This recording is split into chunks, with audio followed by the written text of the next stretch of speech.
Imagine a continuous, perfectly straight line drawn on a piece of paper. It starts exactly at 0 and it ends exactly at 1. It's just a standard, continuous number line. Now imagine you have this microscopic dart and you throw it completely at random at that line. What is the exact probability that the tip of your dart hits the number 0.5? Well, I mean, the instinct for most people is to think about it like a die roll, right? But because that line is perfectly continuous, there aren't just 6 sides or 100 sides or, a million sides. There are an infinite number of mathematical points between 0 and 1. Right, because there's 0.5, but then there's also like 0.5000000000000000000000000000001 and so on forever. Exactly. So mathematically speaking, your chance of hitting any one specific microscopic point out of an infinite number of points is exactly 0. It's 1 divided by infinity. Wow. And this is the paradox that completely crashes the human brain, I think. Because if the probability of hitting 0.5 is 0, and the probability of hitting 0.2 is 0, and the probability of hitting literally every single individual point on that entire line is exactly 0, how does the total probability of hitting something equal 1? Right, it doesn't seem to add up. Yeah, if you add up an infinite number of zeros, 0 plus 0 plus 0 infinitely, it should just be 0. Yet, you threw the dart, it hit the paper. The probability of the dart landing on the line is 100%. It's a physical paradox. It is essentially an error message in our mental working memory. It absolutely is. And that paradox right there, that failure of what we call discrete or dice logic, is why the entire field of modern probability had to be invented. The left brain's syntax parser basically gets caught in an infinite loop trying to make sense of 0 added to 0 equaling 1. Which brings us to our mission for today. We are taking a massive deep dive into a stack of sources covering measure-theoretic probability. We're pulling from graduate-level textbooks, the original 1933 foundational papers by the great mathematician Andrei Kolmogorov, and a really fascinating array of modern quantitative finance models. Yeah, it's some heavy material. It is. But if you're listening to this and your palms are starting to sweat because you're having flashbacks to college math, I promise you, stick with us. We are not going to read a textbook to you, and we definitely aren't going to get bogged down in cold, intimidating academic notation. No, we are going to actively avoid the traditional cognitive trap of how this subject is taught. Usually you open a textbook on advanced probability and it just forces your left brain to memorize these dry, rigid definitions. It throws terms at you like countable intersections and closed complements, and it expects you to just, accept them. Which feels completely disconnected from reality. Precisely. So today, our goal is to boot up the right brain's GPU. We are going to render the vivid, physical, almost cinematic movies that were actually playing in Kolmogorov's mind when he resolved that infinite point paradox and invented these concepts. We're turning abstract mathematical symbols into physical reality. Exactly. But I do have to play devil's advocate for a second here. I can hear people listening right now wondering, is this really going to be useful for me if I'm not a math PhD? Why should a software engineer or a business strategist or just, someone trying to make better decisions in their life care about advanced measure theory? It's a totally fair question. And the answer is that these tools are not just abstract math meant to torture graduate students. They are incredibly powerful universal mental models. Universal models. Yeah. Once you see the physical picture behind these concepts, you realize they are foundational frameworks for system design. They teach you how to build robust coding architectures. They teach you how to navigate uncertainty in everyday life by rigorously defining the boundaries of what you can actually control versus what you cannot. It's really about structuring how you process information. Okay, so how do we start building this physical picture? Where do we even begin resolving the paradox of the dart? Because the sources outline this foundational three-part machine, which Kolmogorov called the Trinity of Probability. Right, the Trinity. Yeah, and it consists of 3 symbols, omega, F, and P. And they argue that before we can even begin to think about predicting the future or dealing with the flow of time, we first have to build the static physical universe where probability lives. Yes, we have to build the canvas before we can paint. And the very first piece of this trinity is the Greek letter omega. Now, if you look at the textbook definition, it will call omega the sample space or the set of all possible outcomes. Which frankly tells me nothing. It's incredibly dry. It is dry. So let's toss that definition out entirely. Instead, I want you to visualize omega as this massive, infinitely large, uncut sheet of parchment. Okay, a giant sheet of parchment. Or, if you prefer a different visual, a giant world tree with infinite branches. This parchment represents the absolute sum of all parallel universes. It contains every single possible timeline, from the Big Bang to the heat death of the universe. It holds every conceivable variation of reality. Wow. Okay, so it's not just heads or tails. If I'm flipping a coin, omega contains the universe where it lands heads, the universe where it lands tails, the universe where it lands on its edge, the universe where a bird swoops down and steals the coin in midair. The universe where the coin spontaneously turns into a butterfly? Right. It is literally everything that could ever possibly happen, all laid out on this one giant sheet. Exactly. And by definition, this giant sheet of parchment has an exact, precise area of 1. That represents 100% probability. Reality itself is just God, or the universe, throwing an infinitely small, microscopic atom onto this giant sheet of parchment. Like the dart from the paradox. Yes. Wherever that single atom lands, that specific, hyper-detailed reality is activated. That is a timeline we experience. So omega is the canvas of all potential realities. But just having a giant sheet of parchment isn't enough to do math or make predictions, because we need a way to measure it. We need to be able to map out territories on this canvas. We do.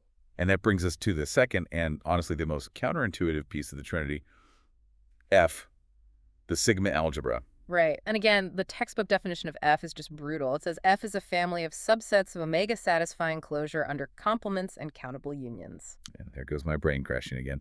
Closure under complements. It sounds like legal jargon. Let's reboot the GPU. Forget the jargon. Visualize F as a grid, or a highly intricate sieve, that you are laying directly over that giant sheet of parchment. Okay, a grid. This grid represents the boundary of measurable reality. It tells you what you are legally allowed to cut out from the parchment to measure. Wait, let me stop you there, because this was the most confusing part for me when reading through these sources.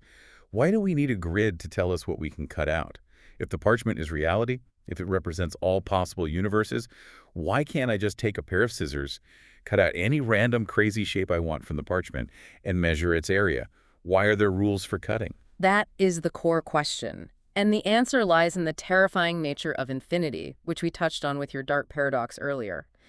To understand why we need the grid, we have to look at a mathematically proven nightmare called the Banach-Tarski paradox. Oh man, I saw this in the notes and it honestly sounded like science fiction. It does, but it's a rigorously proven mathematical theorem.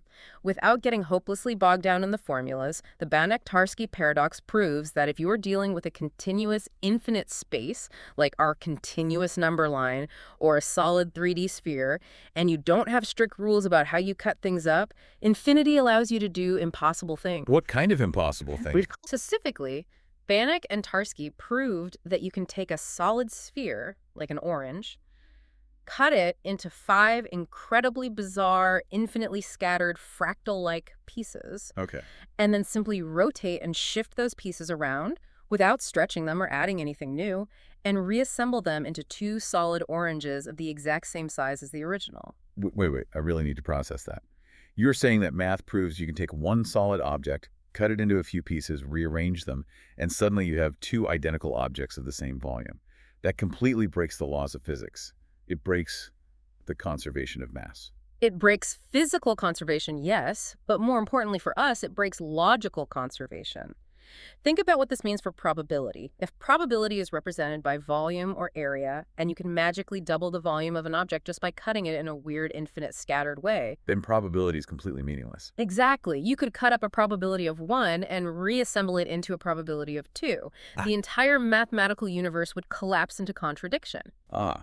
Because if the total probability of all universes happening is 1, and you somehow double it to 2, then your math is broken. You can't have a 200% chance of reality happening. Exactly. And that is the sole reason we need F, the grid.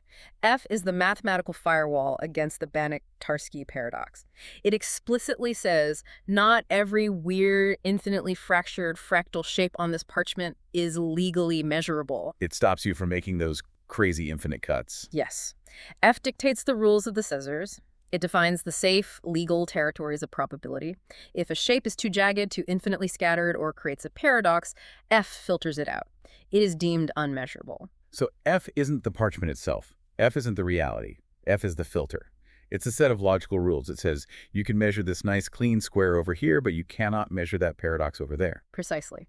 And when you look closely at what the actual rules of F are, that textbook jargon about closure under complements, it turns out to be just basic, irrefutable human logic. Like, For example, one rule of F is that if you are allowed to measure a specific event, you must legally be allowed to measure the opposite of that event.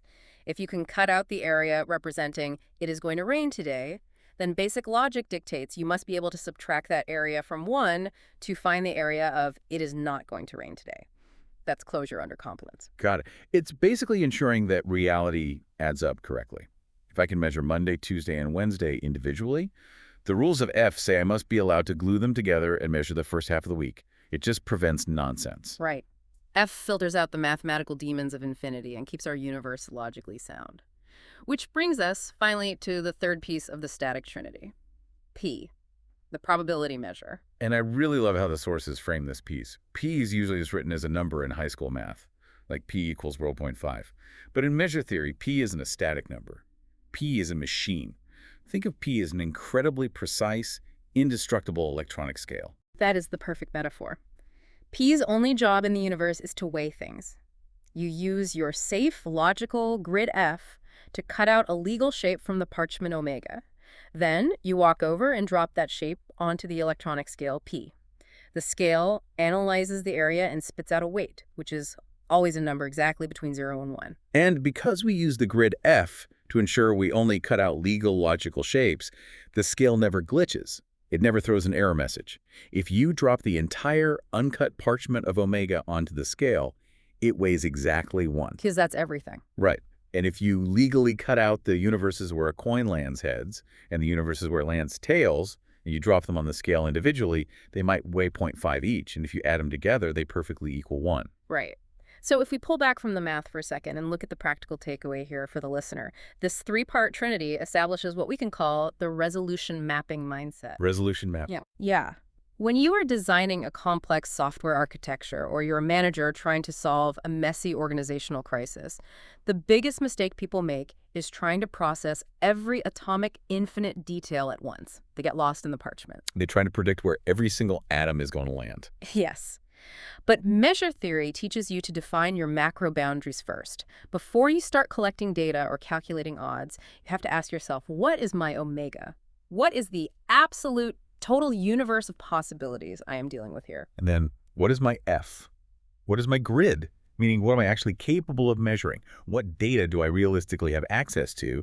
And just as importantly, what are the unmeasurable Banach-Tarski-style black swan events that I simply cannot quantify and therefore must actively filter out of my system design? Precisely.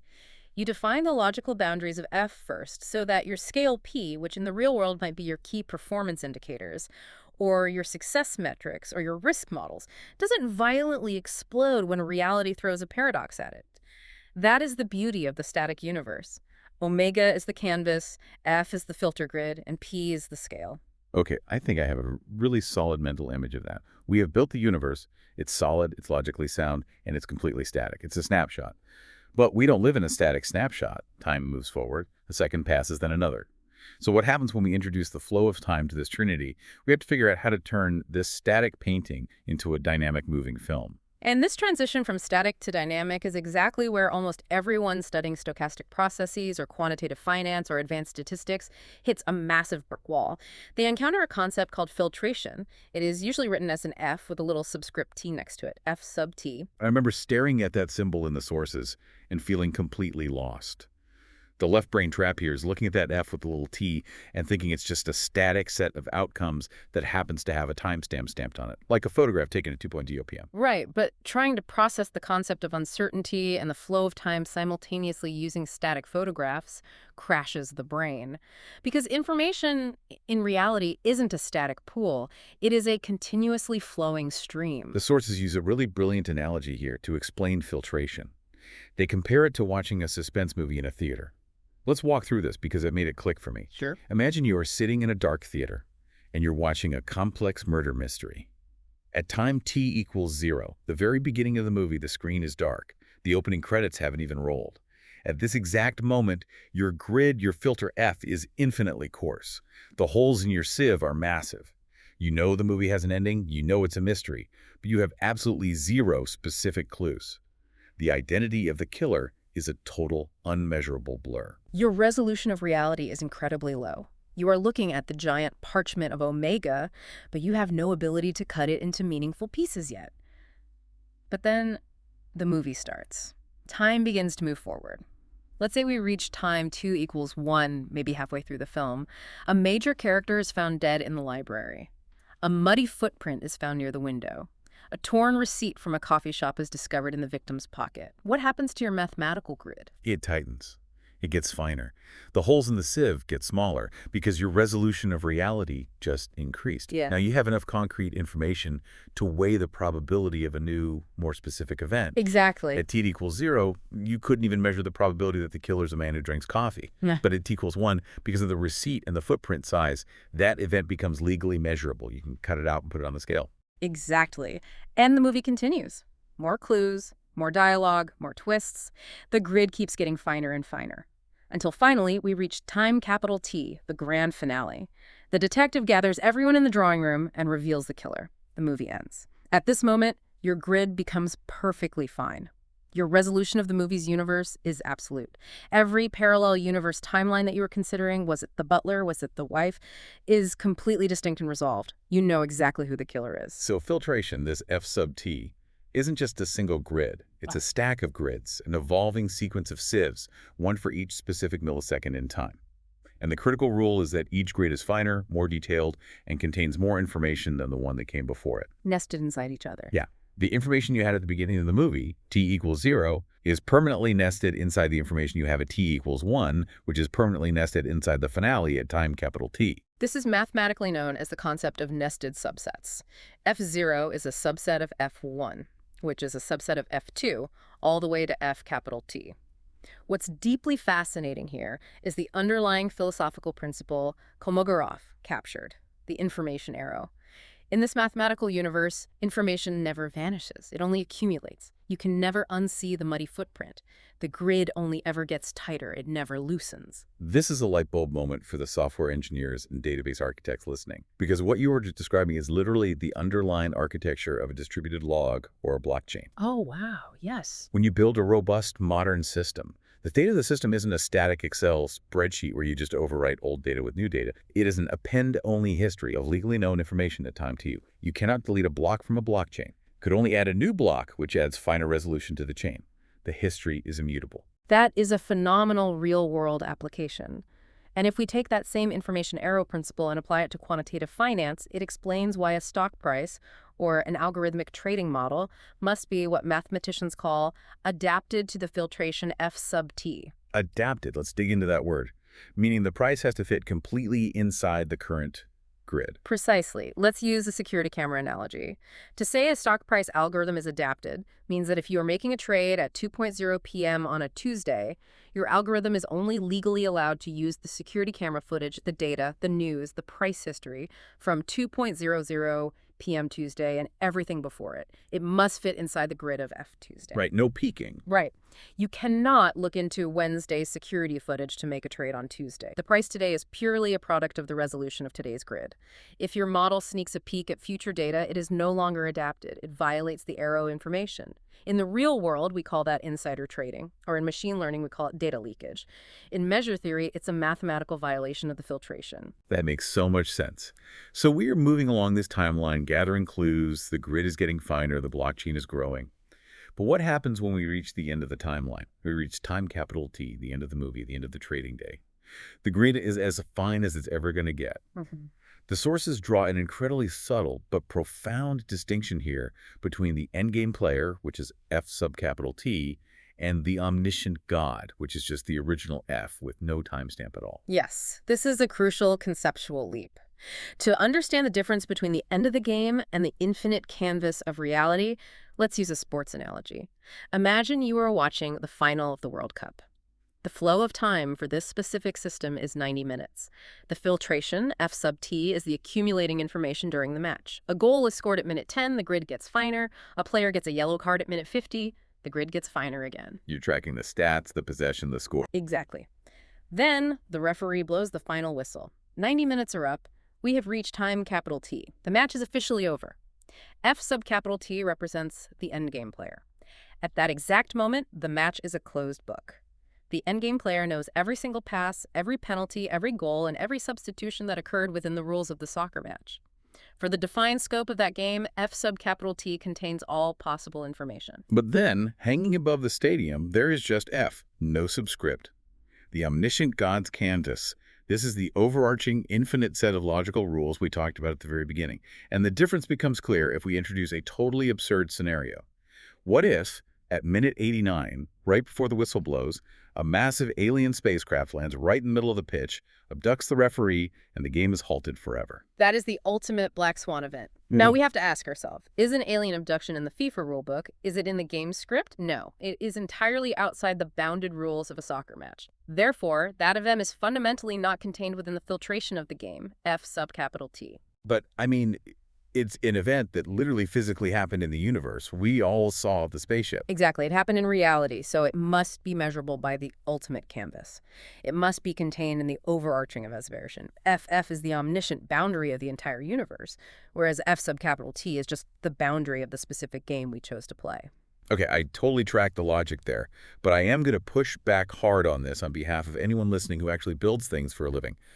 If F sub capital T, the rules of the game, covers 99.99% of all practical, everyday applications, I mean, if F sub capital T represents the expiration of an options contract or the delivery confirmation of an Amazon package or the end of a fiscal quarter, then for us mortals, F sub capital T is the absolute ceiling. Why do mathematicians insist on keeping this infinite omniscient F around? It feels like academic overkill to build a mathematical framework for alien abductions. I completely understand why it feels like overkill, but it is actually a deeply practical, profound lesson in robust system design.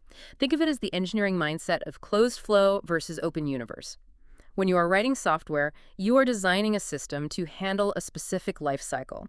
Let's take your e-commerce order example. F sub capital T is the precise moment the delivery driver scans the package and it is marked delivered. The flow of that specific transaction is closed, the game is over. Right. My code literally says, if status equals delivered, stop tracking order.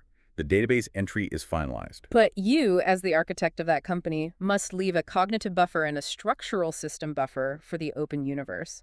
What happens when, 3 months after that order was finalized and closed in F sub capital T, the customer files a massive class action lawsuit claiming the product exploded and burned their house down? Wow. Okay, I see where you're going. That lawsuit is the alien abduction. That is an out-of-bounds open universe event. If your entire corporate database, or your mental model of risk, rigidly assumes that F sub capital T is the literal end of all reality, and you have no overarching framework to handle events outside that specific transaction lifecycle, your database crashes, your logic fails, your company goes under. The overarching F exists in mathematics to prevent the logical universe from breaking when the rules of the local game are inevitably violated by the chaos of reality. F is the ultimate error handler for the universe. F is the ultimate error handler. I love that. It forces you to acknowledge that your model of the world is not the entire world. Okay, so we have masterfully mapped out the static universe, and we've mapped out the timeline from the start of the movie to the end of the movie. Now we have to tackle the hardest part. How do we actually calculate probabilities while we are actively inside this flowing timeline? And the sources are very explicit here. They say that to do this, we essentially have to unlearn everything we were taught in high school probability classes. We do, because high school probability rarely deals with the strict accumulation of information over time. This brings us to what we can call the fact versus probability trap, which exists deep inside our filtration, our F sub T. We need to look closely at how the human brain malfunctions when trying to calculate things at a specific present moment in time. Let's use the dice game analogy from the sources because this really exposed the trap for me. Imagine a referee brings you into a room. There are 3 standard 6-sided dice hidden under a cup on a table. The referee explains the rules. They're going to lift the cup and reveal the dice one by one, minute by minute. At t equals 0, the cup covers all 3. They're entirely hidden. At t equals 1 minute in, the referee lifts the edge of the cup just enough to reveal the very first die. You look closely, it's a 6. Okay, let's freeze time right there. We are now standing exactly at time t equals 1. Our current state of information, our filtration, is F1. Now, here is the massive cognitive trap. The left brain, trained by high school math, wants to use the information in F1 to calculate the probability that the first die is a 6. Right. Because you're a student, you see the 6 and you think, I have the data. Let me plug it into the probability formula. Favorable outcomes over total outcomes. But mathematically and philosophically, that is fundamentally wrong. In the reality of F1, the outcome of the first die is dead. It is a corpse. The concept of probability no longer applies to it whatsoever. It is a 100% established concrete fact.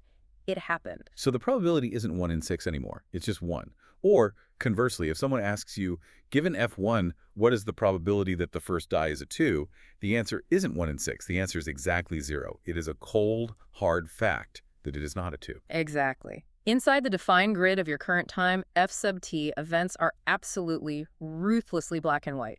You can definitively answer yes, it happened, or no, it did not happen. There is zero blur. The blur, the actual realm of probability, only exists outside of F sub t. It only exists for the second and third dice, which are still hidden under the cup. So if I ask you at t equals 1, what is the probability the third die is a 5? You cannot answer yes or no.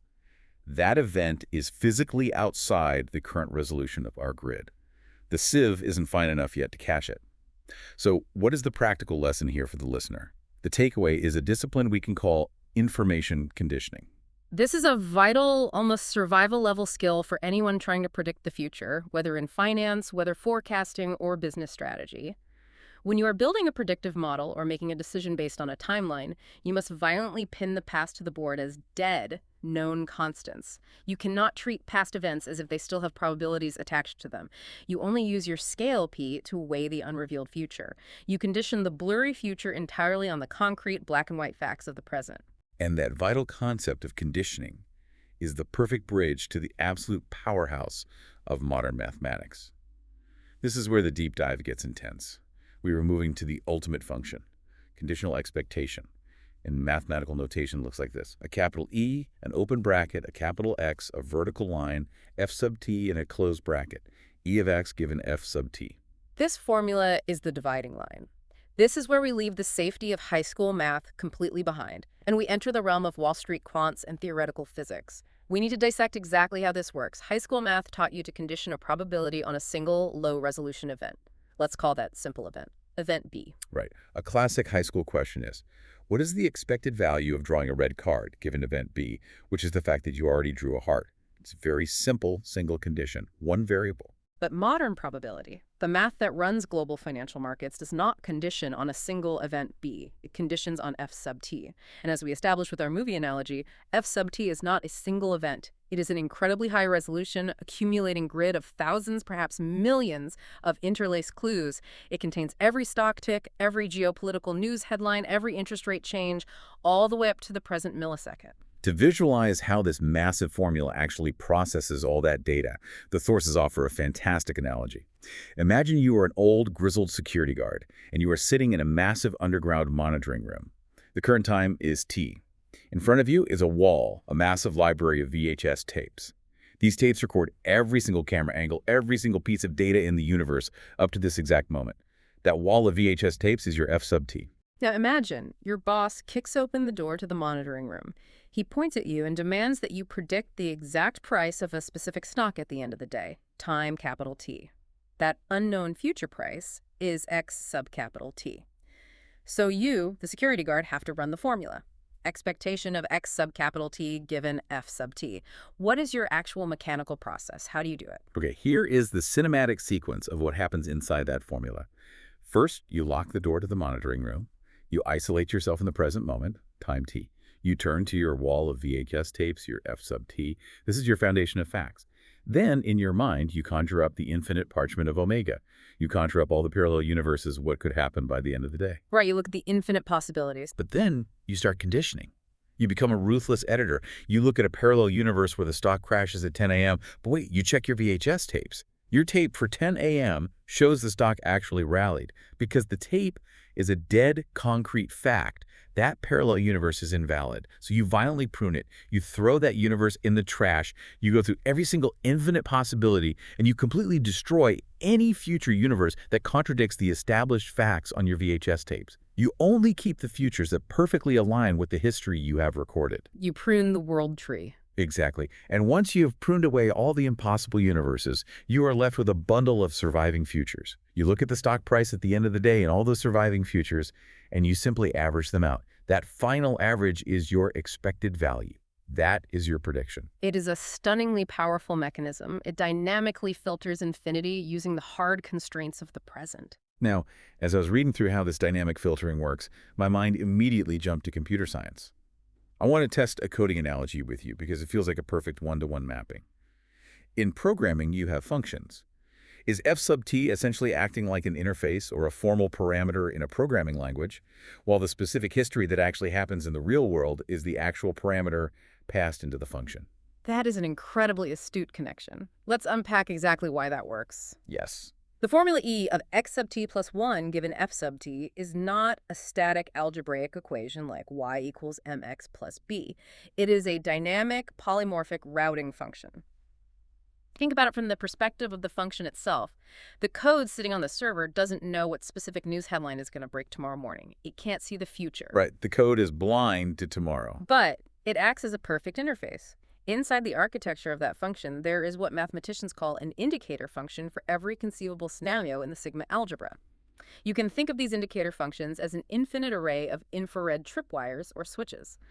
A switch for every possible universe. Exactly. The formula just sits there, waiting. When reality ticks forward and the universe actually drops a specific concrete scenario into the system, say, an earnings report is suddenly published. Only the specific infrared switch corresponding to that exact earnings report lights up. The function instantly detects the active switch, routes the logical execution through that specific path, prunes all the incompatible universes mathematically, and spits out the uniquely correct prediction for that specific earnings report scenario. It is a single, elegant piece of code structurally designed to handle all possible realities without breaking. That is so cool. It's a machine perpetually waiting for input, ready to collapse infinity into a single prediction based on whatever switch gets tripped. But, this is a big one, but as elegant as that is, this brings us to a massive mathematical paradox that I really struggled with when diving into the sources. If our goal is to condition our prediction on reality, why do we use these macro-level tripwires? Why do we condition on an earnings report or a broad event B? If we really want to be accurate, why don't we just condition our prediction on the exact atomic microscopic reality of the universe? Why don't we run the formula based on the exact microscopic atom that God threw onto the parchment omega? Because if you try to do that, the mathematics literally explodes in your face. It shatters. This brings us to a crucial hazard in measure theory, known as the division by zero paradox, or, more formally, the Borel-Kolmogorov paradox. It sounds incredibly ominous. In the world of continuous mathematics, it is the ultimate hazard. Let's go all the way back to the very first thing we talked about, the continuous line from 0 to 1 and the microscopic DARP. Remember that we established the probability of hitting one specific infinitely precise point is exactly 0. Right. 1 divided by infinity is 0. Now, apply that logic to time and the universe. If we want to condition our expected value on one exact, infinite, hyper-detailed timeline, let's call this ultimate microscopic timeline a lowercase omega, we have to accept that in a continuous universe, the probability of one exact omega timeline occurring is absolutely 0. It's too specific. Okay, the probability of my exact life happening down to the position of every atom is 0. I'm with you. Now, think back to the fundamental algebraic formula for conditional probability that you learn in statistics. It's a fraction. The formula says the probability of event A happening, given that event B has happened, is equal to the probability of both A and B happening together, divided by the probability of event B happening. Divided by the probability of event B. Oh, no, I see exactly where this is going. Yes. The condition you are relying on is in the denominator of a fraction. If you try to be too smart and you use the exact infinitely precise atomic timeline omega as your condition in the denominator, what is the probability of omega? It's 0. It's 0. You have just put a 0 in the denominator of a mathematical equation. You are dividing by 0. The fraction evaluates to infinity or undefined, the formula shatters, your prediction engine crashes, the universe breaks. Wow. Because we demand infinite precision, the math punishes us by completely breaking down. So we absolutely cannot condition our formulas on the atomic reality. We need a workaround. We need a way to group things together so they have a probability greater than 0. And this is where the sources introduce what is probably my favorite visual of the entire deep dive, the noodle bundle analogy. We have to unpack this noodle bundle. It is a wonderful way to visualize a complex theorem. So we know we can't use omega. Imagine that single, exact, hyper-detailed timeline omega as a single, infinitely long, infinitely thin piece of pasta, a single noodle. It stretches all the way from the Big Bang to the heat death of the universe. It represents one exact sequence of atoms. But because it is infinitely thin, humans are too nearsighted to even see it. It has zero thickness. It has zero probability. But as humans, we don't operate on infinite timelines with atomic precision. We are trapped in the present moment. We operate right now at time t. We only have the resolution of our current grid, f sub t. So because our vision is blurry and nearsighted, we don't reach out and grab one single noodle. We reach out and grab a whole massive handful of noodles that look identical to us up to today. Yes, that is exactly what the filtration forces us to do. We look back at the past and we gather up every single timeline noodle that shares the exact same macroscopic history up to time t. Now tomorrow, those noodles might diverge wildly. One might lead to a market crash, one might lead to a rally. But up to today, right now, our grid cannot distinguish between them. They look identical.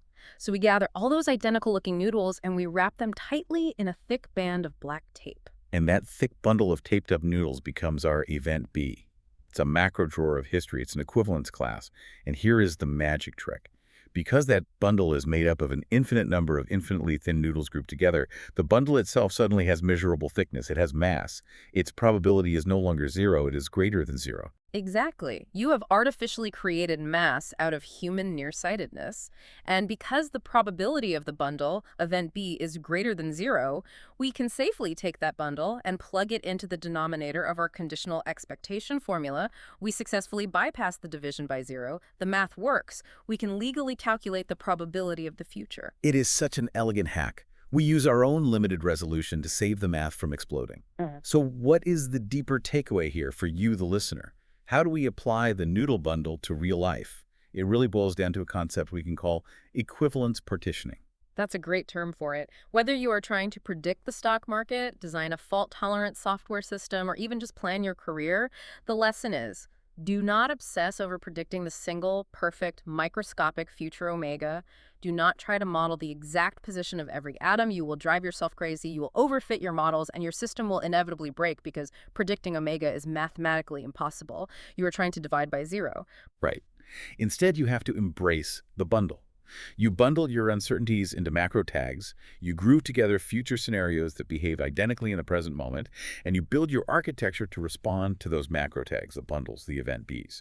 You acknowledge your own human nearsightedness, and you use it as a feature, not a bug, to make your predictive models actually work. Precisely. You build your systems around the bundles, not the individual noodles. Okay, so we have our polymorphic routing function, we have our thick bundles of noodles, and we have successfully avoided dividing by zero.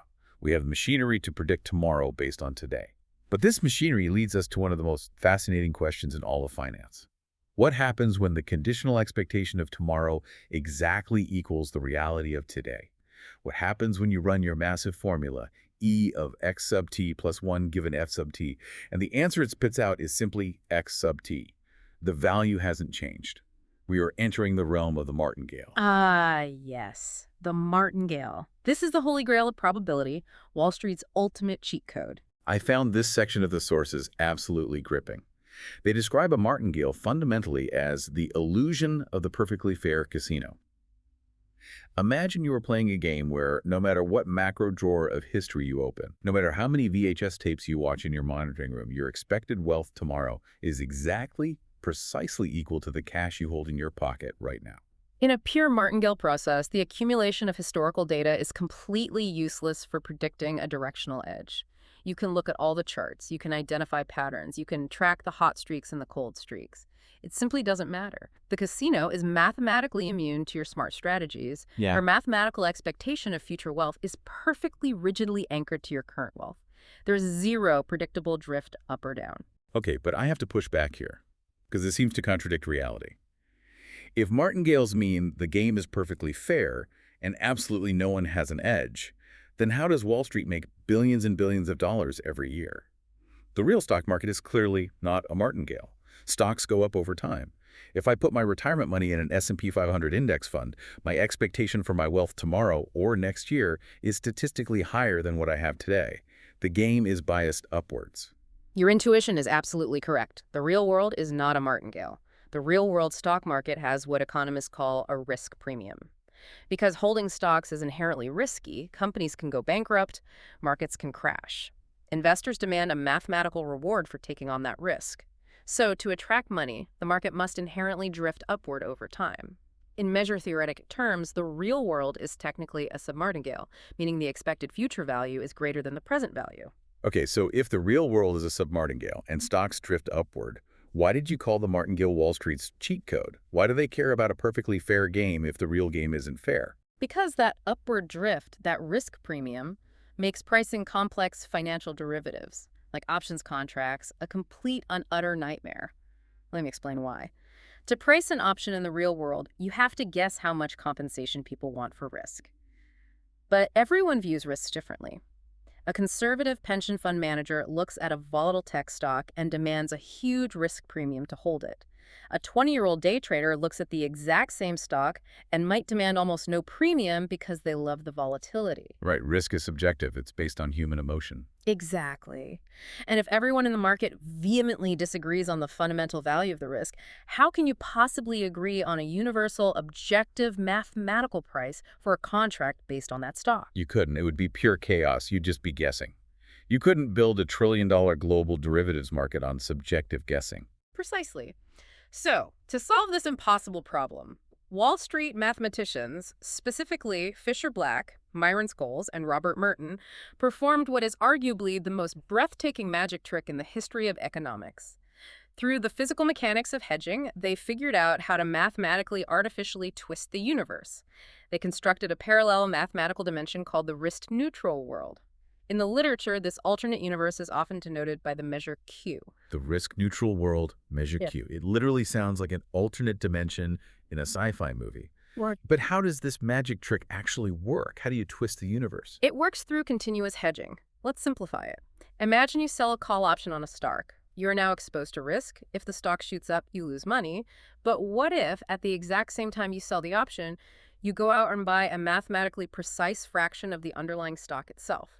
If you constantly adjust how much stock you hold as the price moves, you can create a portfolio where the gains on the stock perfectly, exactly cancel out the losses on the option and vice versa. So no matter what the stock does, whether it crashes to zero or goes to the moon, your specific hedged portfolio doesn't care. The movements cancel each other out. You have essentially deleted the risk. You have mathematically deleted the risk, and in this artificially constructed portfolio, because there is zero risk, everyone suddenly agrees. The conservative pension fund and the day trader both look at a riskless portfolio and say, well, if there's no risk, the expected return shouldn't have a risk premium. In this twisted universe of measure Q, everyone is completely indifferent to risk. The risk premium vanishes. And when the risk premium vanishes, suddenly, as if by magic, every asset behaves exactly like a martingale. Wait, let me process this. If they twist the math so everything is a martingale, that means nobody expects to make any extra money from risk. The expected future price is just today's price. But what about the fundamental time value of money? If I take my money out of the stock market and just stick it in a boring bank account, it grows because of interest rates. If my stock in the risk-neutral world is a pure martingale and doesn't grow at all, I'm actually losing money compared to just sitting in cash because of inflation and interest. That is the crucial missing piece, and it's why the math has one more step. To account for the fundamental reality that money inherently grows over time due to the risk-free interest rate, quants apply a continuous discount factor. In the equations, you'll see this written as e to the negative art, where r is the interest rate and t is time. The sources use a phenomenal visual for this, the moving train analogy. I love this analogy. Let's really unpack it because it perfectly visualizes the math. Imagine you are on a train. You are kneeling on the floor of a train car, and you are rolling a perfectly smooth, perfectly fair marble back and forth. The marble represents our artificially constructed, risk-neutral martingale asset. It has no bias, it has no risk premium. It is equally likely to roll an inch forward as it is to roll an inch backward. It is completely fair. Okay, the marble is the martingale. However, the train itself is moving rapidly forward down the tracks. The forward velocity of the train represents the risk-free interest rate and inflation. The entire environment is moving forward through time. So if I am standing perfectly still on the platform outside, watching the train go by, I don't just see a fair marble. I see a marble that is rocketing forward at 60 miles per hour. Even though on the floor of the train, the marble is just sitting there behaving fairly, the train is carrying the martingale forward. Exactly. So if you are a quant trying to find the fair price of that option today, you have a problem. You have to mathematically halt the train. You have to strip away the forward motion of the interest rate to see the pure value of the marble. That is exactly what the discount factor e to the negative heir does. It acts as a mathematical brake. It pulls the expected future value backward through time, resisting the flow of the moving train, bringing it back to present-day dollars. So the grand trick is they use hedging to artificially twist the world so that every complex asset becomes a simple, fair martingale marble. Then they look at where the marble ends up, take the average, and finally they just use the discount factor to adjust for the speed of the interest rate train. But my question is, why go through all this insane conceptual trouble? Why invent alternate dimensions and moving trains? Because it is the most elegant, powerful shortcut in all of applied mathematics. It saves millions of hours of computing power. Without this risk-neutral martingale trick, if you wanted to price a complex option, you would have to solve horrific, mind-bending partial differential equations, or PDEs. You would literally have to mathematically trace the continuous, chaotic, jagged motion of the stock at every single millisecond between today and the expiration date, trying to model the subjective risk premium at every step. Which sounds computationally awful. You'd be tracking infinite noodles. Exactly. But by transforming the asset into a martingale, you bypass the PDEs entirely. This is the genius of it. Because a martingale is fundamentally a fair game where the expected future value equals the present value, the chaotic path the stock takes between today and tomorrow mathematically cancels itself out. You don't have to trace the path anymore. You can just use computer algorithms, like Monte Carlo simulations, to jump straight to the end of the universe, time capital T. You simulate millions of possible payoffs at the expiration date, take the simple arithmetic average of them, because it's a fair game, and then use your discount factor to pull that average value back to today. Boom, you have your perfectly fair, non-arbitrage price. The martingale turns an impossible path-dependent physics problem into a simple high school average. That is absolutely unbelievable. They literally bend the foundational rules of the mathematical universe, deleting risk entirely, just to make the path dependency cancel out so the math becomes easy. That is genius. Okay, so thanks to martingales, we know how to bypass the middleman and price the future by jumping straight to the end of the movie. But as a final piece of this puzzle, what if we actually want to look at the path? What if we want to zoom in with a microscope on the exact physical mechanism of time moving? How exactly does the universe step from time t to time t plus 1? This brings us to the final conceptual leap of our deep dive, the pulse of reality. We need to talk about adapted jumps and the core engine of stochastic calculus. Right. We have looked at the macro level. Now we need to look closely at the microscopic pulse between the moments. Let's revisit a definition we used earlier. Adapted. We established that a stock price at time t, x sub t, must be adapted to the filtration f sub t. Meaning it fits inside the grid. You can only use today's VHS tapes. Today's price is completely 100% determined by today's information. Precisely. At the precise present moment of time, t, x sub t is perfectly known. There is zero blur. It is a dead constant sitting on the table. So this raises a profound philosophical and mathematical question. If x sub t is a dead constant right now, how does it ever change? What is the physical mechanism that causes x sub t plus 1 to become a different number a millisecond later? To understand this mechanism, the sources give us what I think is the most visceral visual metaphor of the whole show, the shattering of the pixels. This is how stochastic differential equations actually work under the hood. Let's go all the way back to our ultimate canvas, omega. Imagine omega isn't just a parchment, but a massive, ultra-high-definition digital painting on a giant screen. Okay, let's look at the screen. At time t, our current filtration f sub t is like a pair of severely nearsighted glasses. It pixelates that beautiful Ultra HD painting into large, blocky, solid color squares. Those large pixel blocks are our bundles B that we talked about earlier. Inside a single pixel block, everything looks exactly the same to us. Our resolution can't see any detail inside the block. The current stock price, x sub t, is really just the mathematical average color of that big pixel block. It's stable. It's adapted to our nearsighted glasses. But then the clock ticks. Time moves forward 1 millisecond, from t to t plus 1. And as time moves, new, entirely unpredictable information hits the system from the outside universe. An earthquake happens. The central bank unexpectedly raises interest rates. The CEO tweets something crazy. This new injection of information instantly increases our mathematical resolution. Our nearsighted glasses get a sudden prescription upgrade. And suddenly, we look back at that single solid color pixel block we were just standing on, and before our eyes, it violently shatters. It shatters. That one big pixel breaks apart into 4 smaller, highly distinct pixel blocks, all with slightly different, clearer colors. The universe just rendered a higher level of detail that was previously hidden from us. And this sudden, instantaneous shattering, this violent, discontinuous leap in our resolution of reality is exactly what mathematicians call the dw sub t. This is the diffusion term in a stochastic differential equation. It is the core engine of stochastic calculus. It represents the raw injection of pure, unadulterated noise and new information into the system. So if I'm understanding this correctly, the jump in the stock price from today to tomorrow isn't some smooth, continuous curve like a ball rolling down a hill. The jump is determined purely by which those newly shattered micropixel blocks reality decides to land in when the big pixel breaks apart. The price of the stock jumps purely because our resolution of reality jumped. That is a phenomenal way to summarize it. The predictable macroscopic trend of the stock, the interest rate train we talked about, is what we call the drift. That is a smooth mathematical curve. But the sudden, chaotic, jagged jump that makes the chart look like a heartbeat monitor, that is the shattering of the pixel. That is the dw sub t.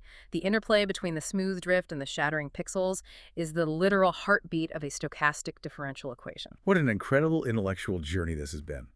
From a blank, infinite sheet of parchment all the way to the shattering pixels of a differential equation. Let's take a breath, pull you back up from the microscopic depths, and summarize this grand physical movie we spent the last hour constructing. It is a massive framework. We started by building the static universe, Omega, the world tree canvas containing all parallel universes. We laid over it F, the dynamic, pixelating filter grid that acts as our firewall against mathematical paradoxes, defining what is legally measurable. And we use P, the electronic scale, to weigh those legally defined events. Then we introduced the flow of time. We watched the suspense movie and saw how the information arrow ensures our grid only ever gets finer, accumulating data like a blockchain. We saw how human nearsightedness forces us to wrap identical histories into thick bundles of black tape, our event Bs, just so we can avoid dividing by zero when calculating probabilities. We stepped into the monitoring room to meet the polymorphic routing function, the conditional expectation, which uses our wall of F sub t VHS tapes to dynamically prune parallel universes and spit out a prediction of the future. And finally, we saw the magic of the quants.